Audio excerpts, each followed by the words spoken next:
পরিপ্রেক্ষিতে আমাদের উপর নির্দেশনা 144 এ আপনার চলতেছে হবিগঞ্জে, আর 144 এবং শহরে আপনি আমাকে 144 এ শ্রীমঙ্গলে হ্যাঁ, আপনাদের সিকিউরিটি এটা হচ্ছে স্যার আমি একটু বলি, সেটা হচ্ছে যে এখন ওখানে গেলে ওইদিকেও বিভিন্ন ধরনের রাজনৈতিক অন্যান্য দলের লোকজন বাইরেরা এরা মানে আছে। এখানে স্যার আমি একটু please let me finish sir.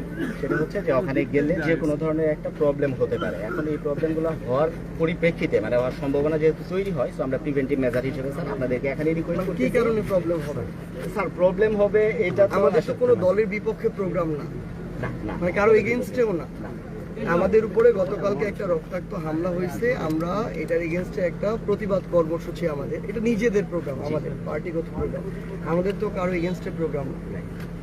না, এখন আপনাদের প্রোগ্রাম নিয়ে সমস্যা নাই, কিন্তু সমস্যাটা হচ্ছে যখন ওইরকম দুইটা পক্ষের মধ্যে বিবাদ তৈরি হওয়ার একটা সম্ভাবনা থাকে, তো স্বাভাবিকভাবে হবিগঞ্জ at least শহরে। 70 miles away from you, right? Right তাহলে আপনি আমাকে এখানে থামাচ্ছেন কেন? এখানে থামাচ্ছি ওই যে ওই ধরনের একটা সম্ভাবনা থাকে, সো আমাদের আপনি উপর তো থেকে ওইরকম একটা আপনি তো আমার নির্দেশনা আছে। মুভমেন্টে, রাইট টু মুভমেন্টে আপনি আমাকে বাধা দিতে পারেন না। 144 তো হচ্ছে আপনি আমাকে মানে আমার এখানে আমার পিসফুল আমি ডেমনস্ট্রেশন